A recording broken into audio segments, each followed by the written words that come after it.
My name is Loretta. I am 68 years old, and my occupation is a retired high school principal. After decades of pouring my sweat tears and unconditional love into our family home, my own flesh and blood coldly slid eviction papers across my kitchen counter. He stood there with a smug look on his face, fully expecting his aging mother to pack her bags, bow her head, and walk away in tears to some forgotten state-run facility. But my son and his wife made one fatal miscalculation. They were about to meet the real owner of the estate. It was a crisp Tuesday morning.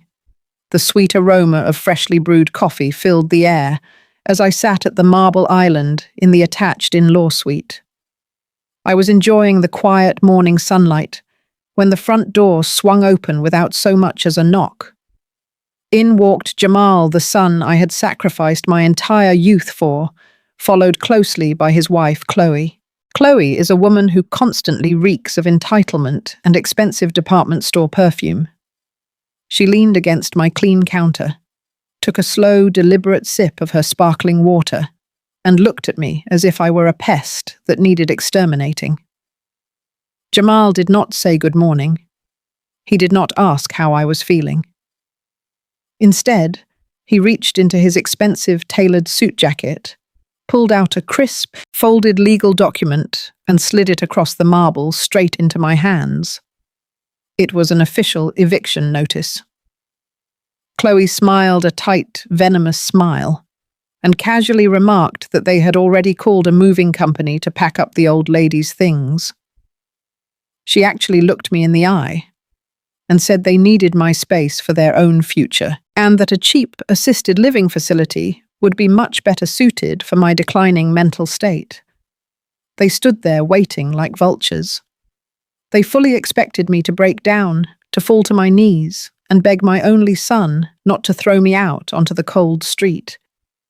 Instead, I looked down at the paper, took a slow sip of my hot coffee, and felt a terrifying icy calm wash over my entire body. I did not shed a single tear. I spent 30 long years working double shifts and coming home with aching bones after my husband passed away unexpectedly. I gave up my own comfort, my own dreams, and any chance at a new life just to put Jamal through law school. I paid off the mortgage on this sprawling family estate with my own blood and sweat. When Jamal and Chloe got married, I graciously let them move into the massive main house so they could save money and build a life. I chose to downsize into the renovated in-law suite right on the same property. I played the role of the quiet, supportive mother.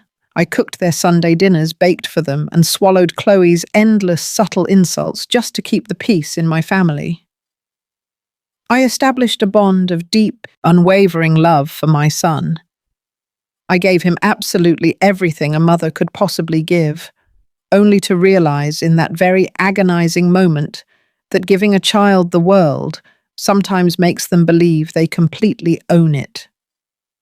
The sweet boy I raised was gone, replaced by a greedy stranger in a legal suit, and my time for mourning had officially passed. This house was never just a building to me. It was a monument to survival. My late husband and I bought this sprawling estate 30 years ago, when the paint was peeling and the yard was nothing but overgrown weeds.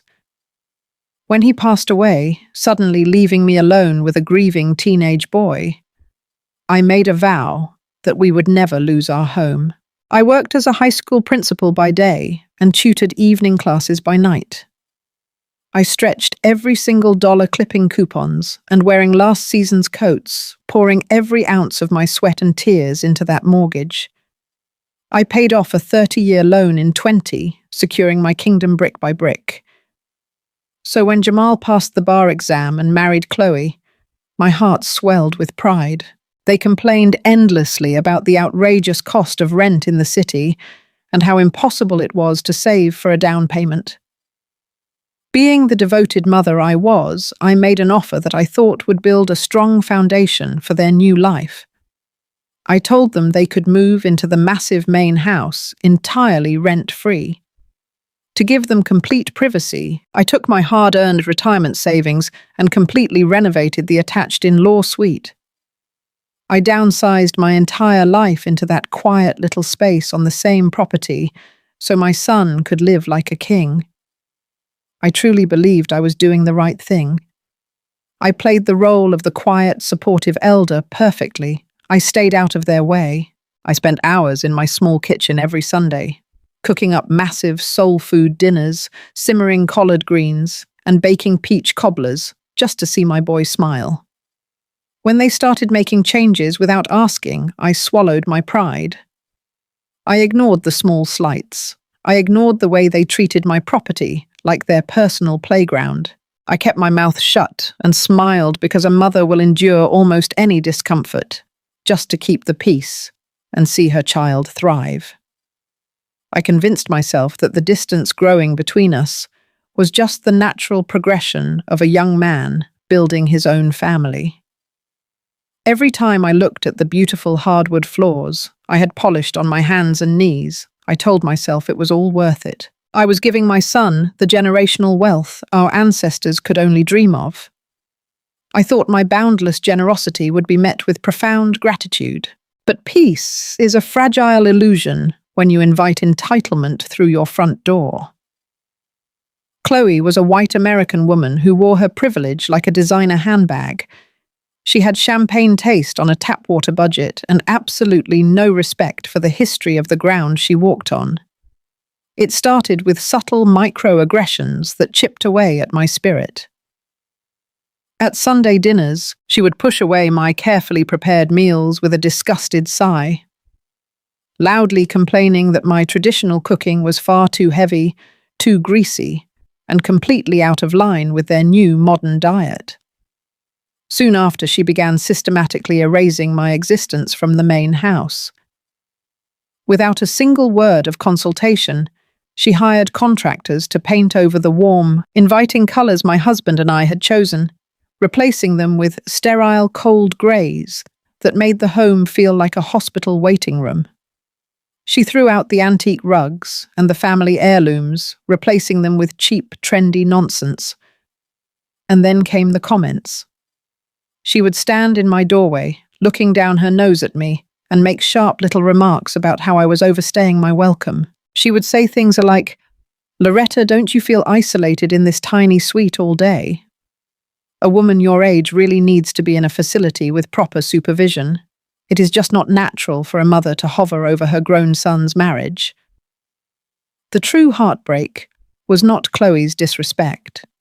It was Jamal's absolute silence. The boy I had sacrificed everything for did absolutely nothing to defend me. He would stand right next to her, completely emasculated by his wife's demands, and simply nod along. He was blinded by his own arrogance, too busy playing the big-shot lawyer to remember the woman who had scrubbed floors to pay for his textbooks. Whenever Chloe insulted my cooking or casually suggested I be shipped off to a nursing home, Jamal would just look away or mutter that Chloe had a point. He allowed a woman who had never worked a day for this estate to disrespect the queen who built it. I watched my son shrink into a weak, ungrateful shadow of a man, and the realization cut me deeper than any knife ever could. The reality of my situation hit me not with a sudden crash, but with a slow, agonizing burn. It happened on a warm Saturday evening in early autumn. Chloe was hosting one of her lavish dinner parties in the main house. For days, delivery trucks had been pulling up to my driveway, dropping off expensive floral arrangements, catered trays of food, and cases of imported wine. I had spent my entire Saturday afternoon in my small kitchen, baking a fresh sweet potato pie. It was a recipe passed down from my own grandmother, the very same pie Jamal used to beg me to make when he was a little boy. I thought bringing it over would be a nice gesture, a peace offering to bridge the growing gap between us. I carefully wrapped the warm pie in a clean checkered cloth and walked across the stone path to the main house I had paid for with 30 years of my life. The house was completely transformed. The warm, loving home I had built felt like a cold, pretentious museum. The living room was packed with Chloe's friends, all dressed in designer clothes, holding crystal wine glasses and laughing loudly at jokes I could not hear. I stepped into the foyer, holding my pie, offering a polite smile to the guests who turned to stare at me. A sudden hush fell over the room. Chloe detached herself from a group of women and marched toward me. Her eyes were narrowed, and her fake smile was stretched so tight it looked painful. One of her friends, a tall woman dripping in diamonds, leaned in and asked who I was. I waited for Chloe to say my name. I waited for her to introduce me as Jamal's mother, the woman who owned the very floor they were standing on. Instead, Chloe let out a dismissive little laugh. She waved her manicured hand in my direction and told her friends that I was just the tenant who rents the back room. The words struck me right in the chest. The tenant who rents the back room. I stood there, a 68-year-old retired principal, holding a homemade pie in a house I had bought and being reduced to a nameless renter by a woman who had not contributed a single dime to its foundation. I immediately looked across the room for Jamal. My son was standing near the fireplace holding a glass of bourbon. He heard exactly what she said. I saw his jaw tighten. Our eyes met for a brief, agonizing second, but then he quickly looked away. He stared down at his expensive leather shoes, absolutely too cowardly to correct his wife. He let her strip me of my title, my dignity, and my home right in front of a room full of strangers. I swallowed the massive lump in my throat. I did not cause a scene. I simply handed the warm pie to a confused waiter, turned on my heel, and walked back to my in-law suite in complete silence.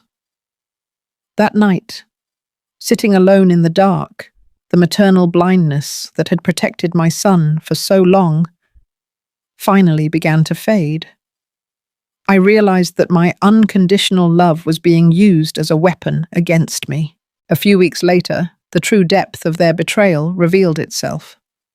It was a blistering Tuesday afternoon, and I was outside watering my prized hydrangea bushes near the side of the main house. The window to Jamal's home office was cracked open to let in the breeze. I was just about to move the hose to the next flower bed when I heard Chloe's voice. She was not using her fake sweet tone. She was screaming. I stopped breathing and stood perfectly still behind the thick green leaves, the water from the hose pooling silently at my feet. Chloe was yelling about credit cards being declined. She was screaming that her luxury SUV was weeks away from being repossessed. Jamal yelled back, his voice thick with panic, telling her she needed to stop spending money they did not have. As I listened, the horrifying truth spilled out into the open air. My son, the brilliant lawyer I had sacrificed everything for, was drowning in hundreds of thousands of dollars of consumer debt. They had taken out massive personal loans to fund Chloe's European vacations, her designer wardrobe, and the illusion of a wealthy lifestyle. They were completely broke, and the creditors were circling them like hungry wolves. My heart hammered against my ribs, but what Jamal said next made my blood run entirely cold. He told Chloe to calm down because he had already taken care of their financial problems.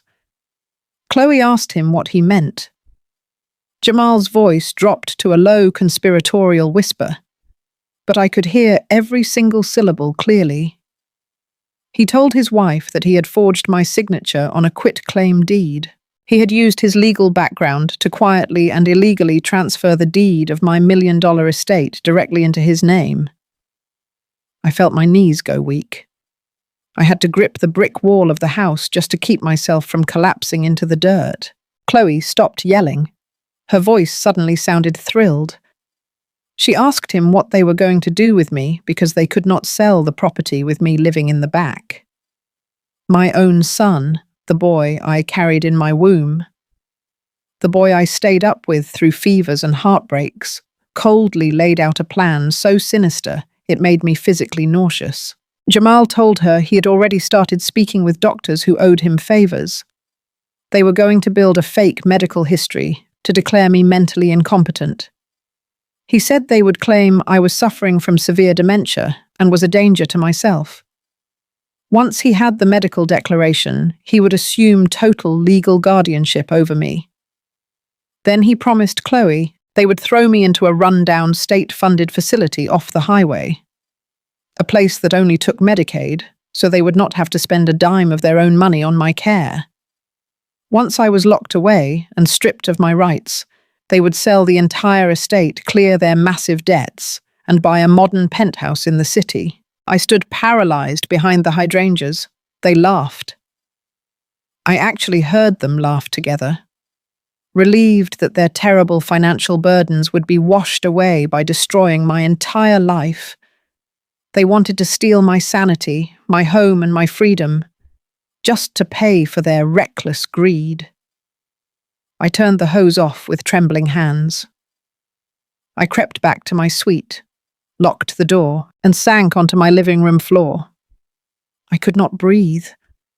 The sheer horror of the betrayal was suffocating. They did not just want me out of the way. They wanted to erase my humanity.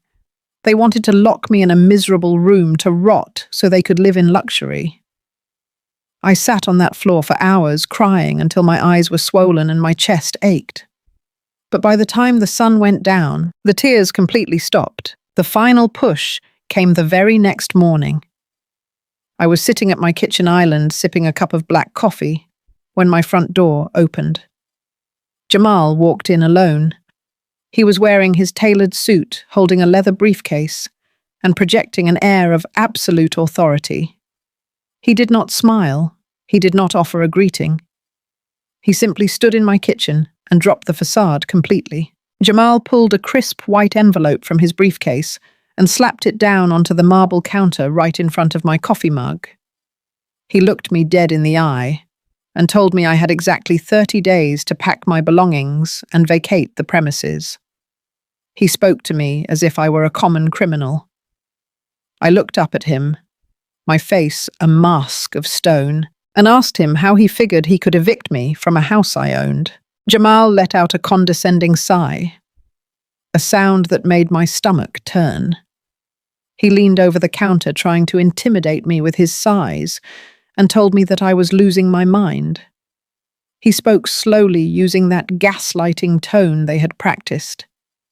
He said my memory was failing, that I was confused, and that he was the sole legal owner of the property now. He patted his briefcase and proudly stated that the new deed was already filed with the county.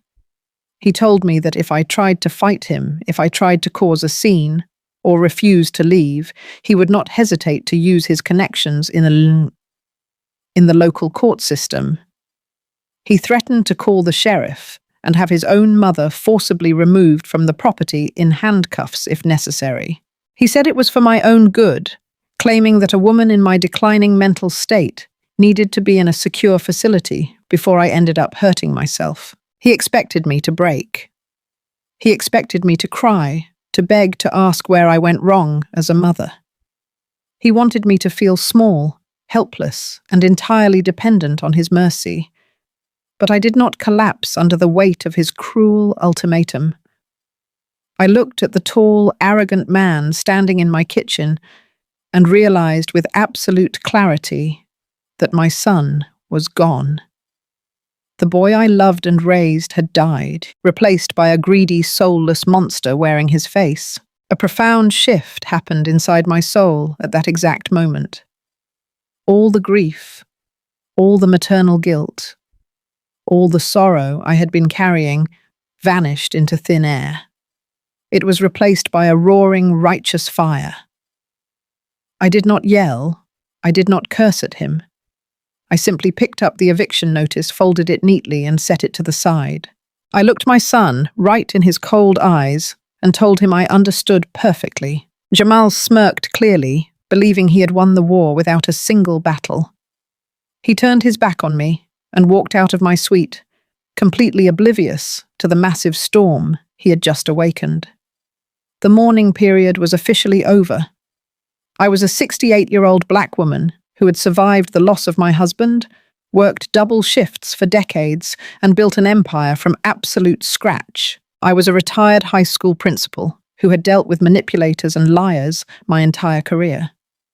I knew the law, I knew my rights, and I knew exactly what I was about to do. Jamal and Chloe thought they had backed a frail, helpless old woman into a corner. They were about to learn a devastating lesson about what happens when you try to steal a kingdom from the queen who built it. The preparation for my counterattack had just begun. I did not shed another tear. The moment Jamal closed the door behind him, leaving that ridiculous eviction notice on my kitchen island, a profound and unshakable clarity settled over me. I was done mourning the son I thought I had raised. It was time to deal with the man who was currently trying to destroy my life. I picked up my phone and dialed a number I knew by heart. I called Mr. Harrison, my fiercely loyal estate attorney, a man who had guided my late husband and me through every major financial decision we had ever made. When I arrived at his office an hour later, I sat across from his heavy mahogany desk and laid out exactly what I had overheard from the garden. I told him about the massive debts, the sinister plot to declare me incompetent, and the forged deed Jamal claimed to have filed. Mr. Harrison listened in absolute silence. When I finished, he leaned back in his leather chair, took off his glasses, and let out a dry, knowing laugh. He looked at me and said that my son might have a law degree, but he clearly skipped the class on estate planning. Mr. Harrison stood up, walked over to his massive filing cabinet, and pulled out a thick, sealed folder. He placed it on the desk between us. Inside that folder was the ironclad truth that Jamal had completely overlooked in his arrogant rush to steal my kingdom. Years ago, shortly after my husband passed away, I sat in this very same office. Anticipating the unpredictability of life, I made a decision to protect the legacy we had built with our own blood, sweat, and tears. I quietly placed the entire estate, the sprawling house, the land, and every single penny of my vast savings into an irrevocable living trust. I named myself as the sole trustee. The beauty of an irrevocable trust is exactly what the name implies. It cannot be altered, amended, or dissolved without my explicit notarized in-person consent. Jamal could not simply transfer the deed into his own name, because technically I did not own the house as an individual. The trust owned the house. For Jamal to file a new deed, he would have had to forge not only my signature, but also fabricate an entire legal resolution from the trust itself, bypass the notary, and submit fraudulent documents to the county clerk. Mr. Harrison looked at me dead in the eye and confirmed my suspicions. Jamal had not just committed a petty family betrayal. By filing that forged deed across state lines and attempting to alter an irrevocable trust, my son had committed a serious felony. It was federal fraud. He had handed us the very rope he intended to hang himself with. I felt a surge of righteous power course through my veins. We were not going to stop at a simple civil dispute. We were going to make sure the consequences matched the audacity of his crime. To execute the perfect counterattack, we needed the authorities involved before Jamal and Chloe could make their next move. I knew exactly who to call. I drove straight from the law firm to the local police precinct to meet with the chief of police. Chief David Thomas was a highly respected man in our community, but to me, he would always be the troubled 15-year-old boy who used to sit in my principal office. 30 years ago, when everyone else wanted to expel him, I fought for him. I saw his potential, kept him in school, and guided him toward a better path. When I walked into his office and told him what my own son was trying to do, David was absolutely furious. I showed him the trust documents and explained the forgery. We sat together for 2 hours, coordinating every single detail of the trap we were about to spring. We laid out a plan so airtight that Jamal and Chloe would not have a single second to react. I drove back to my small attached suite that evening, went about my normal routine, and waited. The 30th day arrived with a bright, mocking sunrise. The morning air was crisp, and the neighborhood was quiet until the heavy rumbling sound of a large diesel engine shattered the peace. I stood by my bedroom window and watched as a massive commercial moving truck backed into my long driveway. A moment later, Jamal and Chloe strolled out of the main house. They looked like they were stepping out for a celebratory brunch. Chloe was dressed in a pristine white tracksuit, holding a massive iced coffee, her face radiating a smug, victorious glow. Jamal stood beside her, checking his expensive watch, looking every bit the arrogant lawyer who believed he had just successfully stolen his mother's empire. To add insult to injury, they had hired a local off-duty deputy to stand near the truck. He was just a rent-a-cop in a uniform brought along purely to intimidate me, to make sure the frail old woman did not put up a fight when she was dragged out of her home. I watched Chloe lean against the side of Jamal's luxury SUV. She was practically laughing, taking slow sips of her coffee, eagerly waiting for me to walk out the front door in shame, clutching whatever meager belongings I could carry. I did not give them a frail old woman. I gave them the queen of the estate. I took my time getting ready. I put on my best tailored royal blue pantsuit, the one that commanded respect the second I walked into a room. I fastened my favorite pearl necklace around my neck, slipped on my heels, and grabbed my designer leather handbag. I took a deep, steadying breath, opened the front door of my suite, and stepped out into the morning sunlight with my head held incredibly high. The moment I stepped onto the driveway, Chloe nudged Jamal and let out a dramatic, condescending sigh. Jamal stepped forward, crossing his arms over his chest. He looked at me with cold, dead eyes and asked if I was finally ready to stop being difficult and get off his property. He pointed to the moving crew and loudly declared that they were going to clear out the suite and that the deputy was there to ensure a smooth transition. Chloe giggled from the sidelines, telling me to leave the keys on the counter so they would not have to change the locks. I stopped walking, standing perfectly still in the center of the driveway.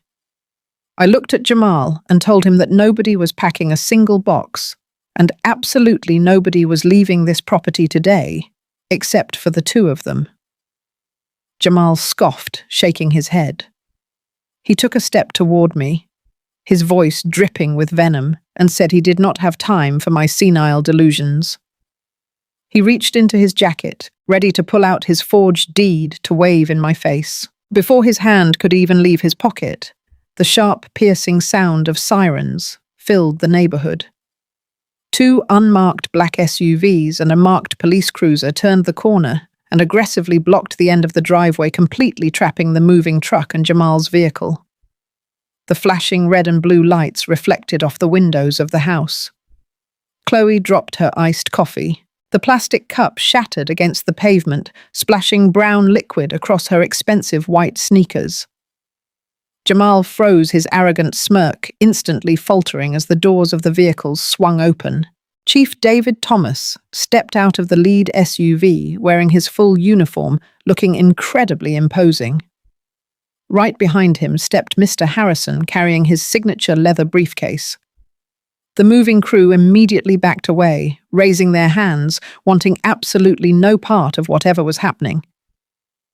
The rent, a cop deputy, took one look at the chief of police and quickly stepped to the side, looking terrified. Jamal's face drained of all color. He stammered, looking from the police cruisers to me, demanding to know what was going on. I walked right up to my son, reached into my handbag, and pulled out the heavy, certified documents proving the existence of the irrevocable living trust. I slapped the thick stack of papers right against his chest.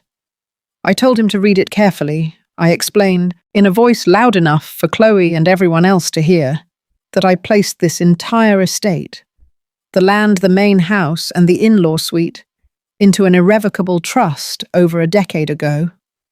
I told him that I am the sole trustee, which means his little quitclaim deed was not only a worthless piece of trash, but a documented, filed piece of federal fraud. I watched the realization hit him like a physical blow. The legal jargon he thought he had mastered had just become his absolute ruin.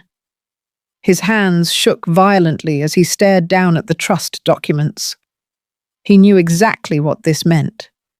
He knew the mandatory sentencing for forging legal property deeds and attempting to defraud an elder. Chloe began to panic, shrieking at Jamal, asking him what the papers meant and why the police were blocking them in. I looked at Chloe, my voice as cold and sharp as cracked ice. I told her that those papers meant she was currently trespassing on my property and her husband was about to be arrested for a felony. The smirk vanished from her face, entirely replaced by a look of sheer, unadulterated terror. She stumbled backward, gasping for air, looking at Jamal for a defense that simply did not exist. I stood tall, flanked by the chief of police and my attorney, and watched the very empire they tried to steal crush them beneath its weight. Chief David Thomas stepped forward with a heaviness in his stride that commanded absolute silence. He looked at the man who had just tried to throw his own mother out onto the street and shook his head in pure disappointment. He told Jamal that forging a property deed and attempting to defraud a senior citizen of $1 million estate were serious federal offenses. Jamal tried to back away, stumbling over his own expensive leather shoes. He started stammering out legal jargon, claiming it was all a simple misunderstanding between a mother and her son, trying to use his law degree to talk his way out of a trap he built himself. But David was not having any of it. He reached to his belt, pulled out his standard-issue handcuffs, and told Jamal to turn around and place his hands behind his back. The metallic click of those cuffs, snapping shut, echoed through the crisp morning air. It was the sound of absolute justice. Jamal begged me to tell them it was a joke. He looked at me with those wide, desperate eyes. The exact same eyes he had when he was a little boy asking for an advance on his allowance. But I stood completely still. I looked at him without a single ounce of pity. I told him that he had made his bed with lies, greed, and forgery, and now he was going to lay in it. Chloe was losing her mind. She stood in a puddle of her spilled iced coffee, her pristine white tracksuit stained brown, screaming at the top of her lungs. She demanded to know how this was possible. She yelled at Jamal, asking him what happened to the millions of dollars they were supposed to get from selling my home. As the police officers guided a sobbing Jamal toward the back of the cruiser, the reality of her situation crashed down on her shoulders. Chloe realized in real time that she was not a wealthy socialite. She was drowning in hundreds of thousands of dollars of debt. She had absolutely zero income. And she was now legally tied to a documented felon. She fell to her knees right there on the concrete driveway, sobbing hysterically and ripping at her expensive hair extensions. She looked up at me and begged for mercy. She asked if she could at least stay in the main house until they sorted out the legal mess. I looked down at the woman who had spent the last 2 years insulting my cooking, erasing my history, and treating me like a worthless burden. I opened my designer leather handbag one more time and pulled out a second stack of papers. I handed them down to her. I told Chloe that those were official immediate eviction and trespassing notices for the main house. Since the trust owned the property and they had never signed a formal lease agreement, she had absolutely no legal right to remain on my land. I pointed to the large commercial moving truck that they had paid for to haul my things away. I told Chloe she had exactly 1 hour to use that truck to pack up her cheap designer bags, her terrible, sterile furniture, and every single thing she owned. I informed her that if she was still on my property in 61 minutes, Chief Thomas would be more than happy to put her in the back of a police cruiser right next to her husband. The aftermath was swift and unforgiving. Jamal was stripped of his law license before the ink on his arrest report was even dry. Because he had committed federal fraud by forging legal documents across state lines to alter an irrevocable trust, the judge showed him absolutely no mercy. He was sentenced to 5 years in a federal facility. He wrote me letters, begging for forgiveness, but I returned every single one of them unopened. Chloe did exactly what a woman driven by greed always does. She abandoned him the very second the money ran dry. She filed for divorce while he was awaiting trial and was forced to move back into her parents' damp basement, completely disgraced and buried under a mountain of consumer debt that she would be paying off for the rest of her miserable life. As for me, I took my kingdom back. The very afternoon they hauled Chloe away, I walked through the front doors of the massive main house and breathed in the fresh, free air. I moved all my things back into the grand master bedroom where I truly belonged. Over the next few weeks, I completely redecorated.